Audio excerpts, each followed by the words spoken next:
Assalamualaikum warahmatullahi taala wabarakatuh. Saya Nur Izzah binti Syahari. InsyaAllah saya bersama rakan-rakan saya akan membentangkan tentang tugasan 2. Okey, kita pergi kepada soalan dia. Okey, soalannya adalah isu kedatangan lewat ke tempat kerja. Okey, berdasarkan petikan, bentangkan analisis isu tersebut dengan mengaitkan berdasarkan tata kelakuan dan tata tertib penjawat awam dan kesannya kepada guru. Okey, baik, kita akan pergi kepada pengenalan. Okey, pengenalannya adalah matlamat profesi keguruan adalah apa? Untuk apa?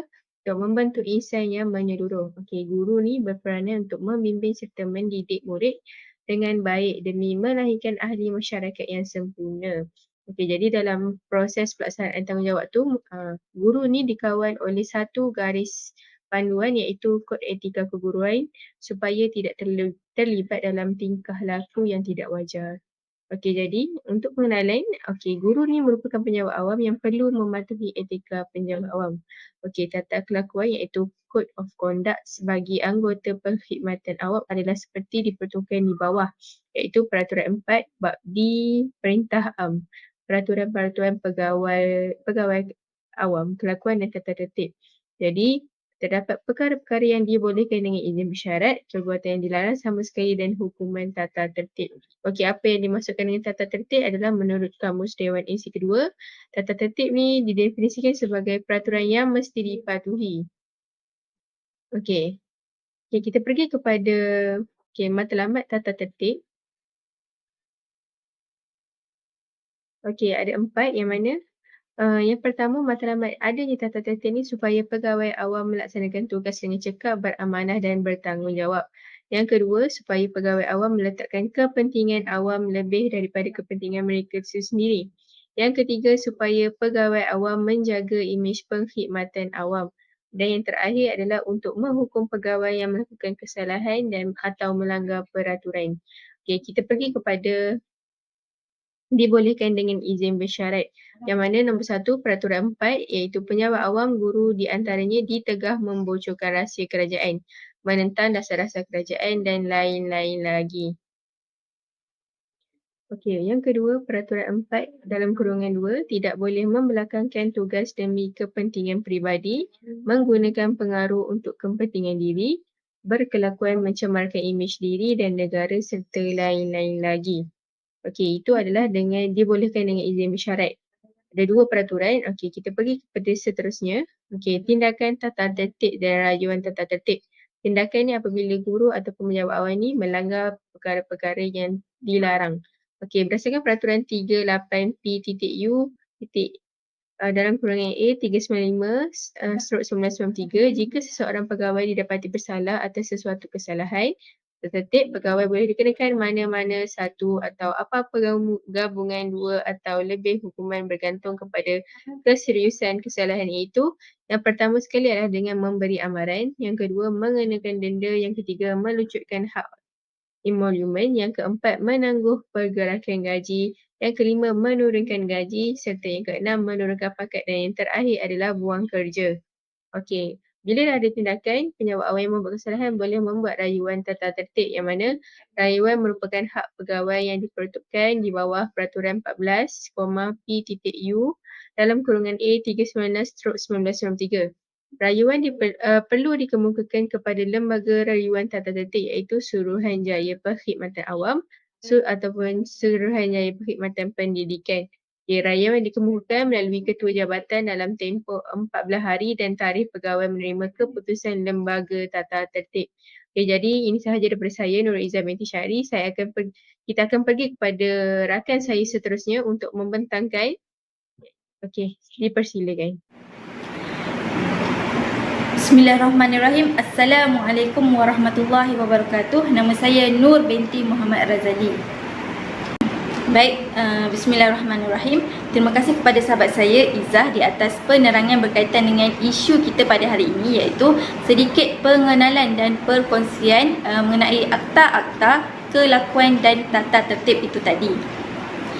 Seterusnya saya akan sambung pula kepada persoalan yang berikut, iaitu apakah kesannya dan implikasinya terhadap guru jika hadir lewat ke sekolah.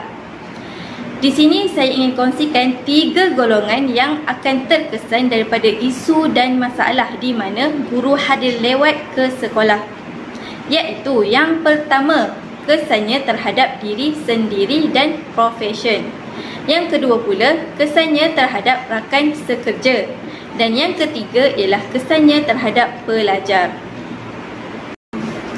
Baiklah, kesan yang pertama tadi iaitu kesan terhadap diri sendiri dan profesion, iaitu terhadap guru itu sendiri dan kejayaan gurunya. Baiklah, yang pertama sekali, yang paling utama sekali ialah tidak bertanggungjawab, di mana guru tersebut tiada rasa tanggungjawab terhadap dirinya sendiri, iaitu guru tersebut sudah hilang rasa tanggungjawab itu. Dan yang seterusnya, jika guru tersebut kerap hadir lewat ke sekolah dan tiada sebab ataupun asbab ataupun alasan kenapa hadir lewat, kesannya guru tersebut akan dikenakan tindakan yang sewajarnya seperti amaran daripada pihak atasan, ataupun didenda, ataupun diturunkan gajinya daripada tinggi sehingga rendah, ataupun diturunkan pangkatnya, seperti daripada pangkat yang berpangkat iaitu JPK Koko contohnya, diturunkan pangkatnya kepada guru biasa sahaja. Serta boleh menyebabkan guru tersebut dibuang kerja sebagai guru mengikut peraturan-peraturan di dalam Akta Tata Kelakuan dan Tata Tertib 1993, seperti yang telah dikongsikan oleh sahabat kita tadi, Izzah.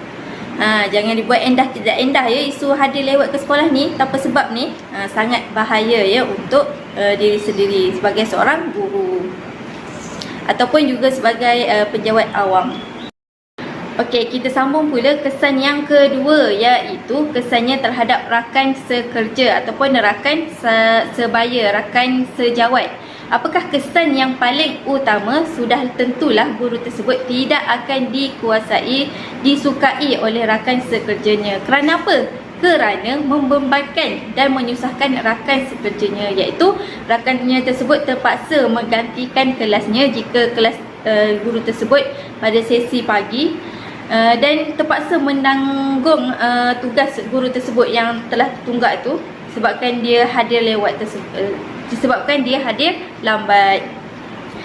Dan yang terakhir sekali ialah kesannya terhadap pelajar. Kesannya ialah ia memberi impak yang sangat negatif kepada pelajar-pelajar kerana menunjukkan role model ataupun contoh yang buruk kepada pelajar-pelajar. Selain itu juga, jika guru tersebut mengajar pada sesi yang pertama, pelajar di dalam kelas tersebut telah ketinggalan ilmu pengetahuan dalam mata pelajaran itu. Malahan juga pengawasan bilik darjah menjadi tidak teratur. Pelajar-pelajar bebas keluar dan masuk di dalam kelas dan sering ketandas. Malah tandas menjadi tempat tumpuan bagi mereka sehingga boleh menyebabkan berlakunya vandalism. Vandalism tu iaitu pelajar-pelajar akan menconteng dinding ataupun merosakkan harta benda sekolah harta benda sekolah. Kerana apa? Kerana tiada orang untuk mengawasi mereka.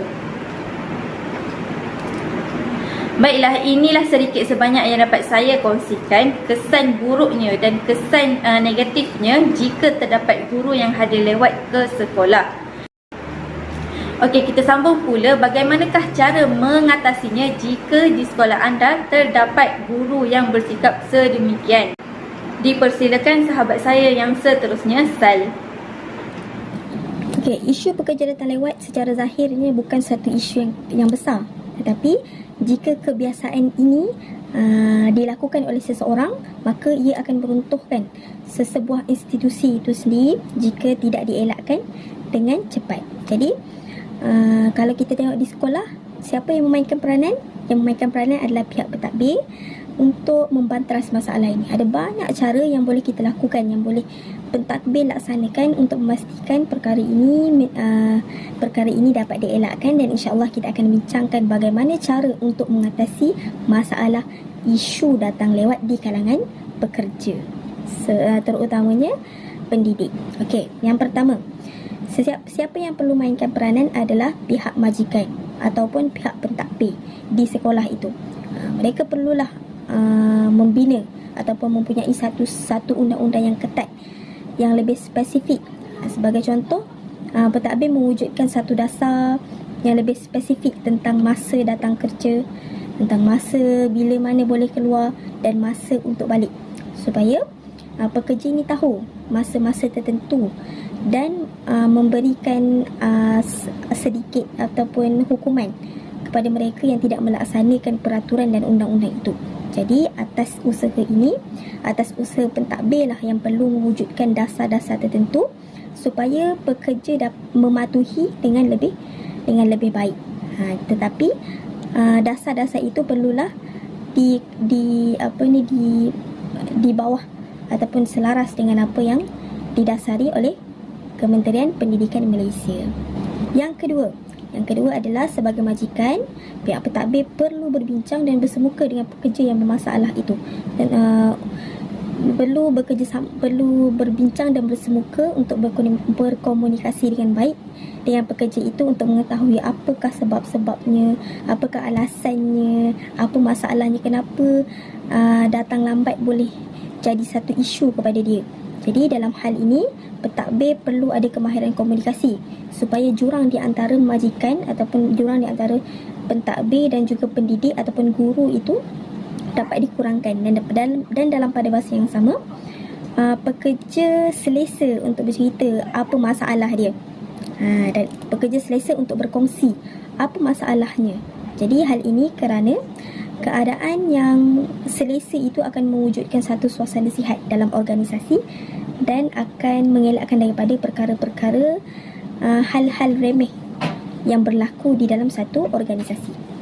Okey, selain itu juga ada inisiatif lain yang boleh dilakukan, iaitu pentadbir ataupun majikan ini melaksanakan ataupun membuat satu sistem ganjaran ataupun memberikan ganjaran kepada para pekerja yang menunjukkan prestasi cemerlang semasa dalam perkhidmatan.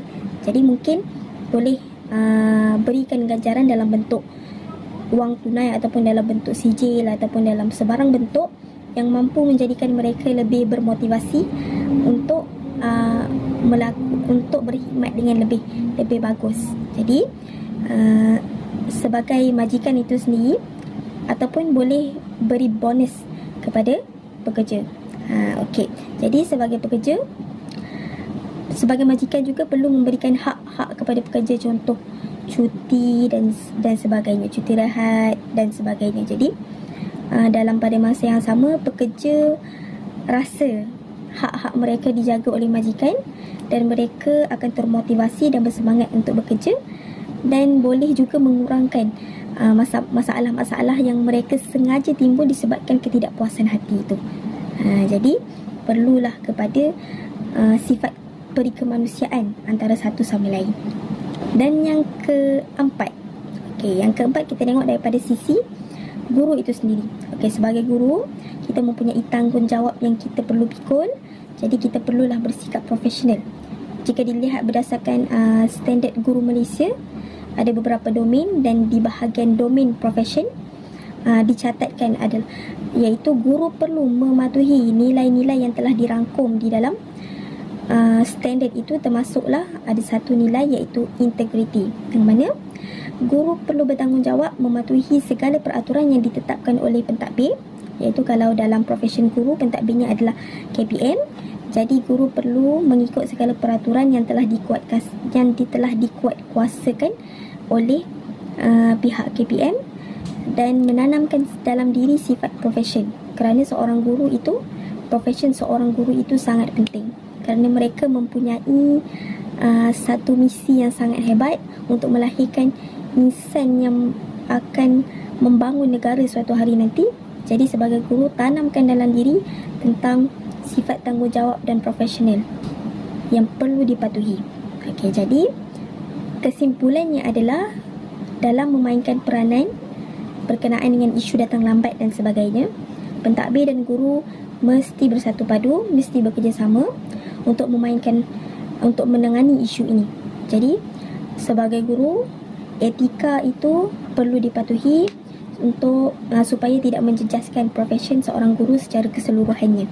Jadi dalam pada masa yang sama untuk mengelakkan daripada tindakan tata tertib yang akan dijatuhkan ke atas mereka yang mempunyai kesalahan undang-undang, walaupun benda itu adalah satu yang remeh, tetapi tidak dikira remeh jika ia berkait rapat dengan ramai orang dan berkait rapat dengan sesebuah institusi. Jadi diharapkan analisis kami pada hari ini mampu membantu sedikit sebanyak mana-mana pihak yang memerlukan kepada maklumat seperti ini. Jadi saya sudahi dengan ucapan terima kasih dan Assalamualaikum.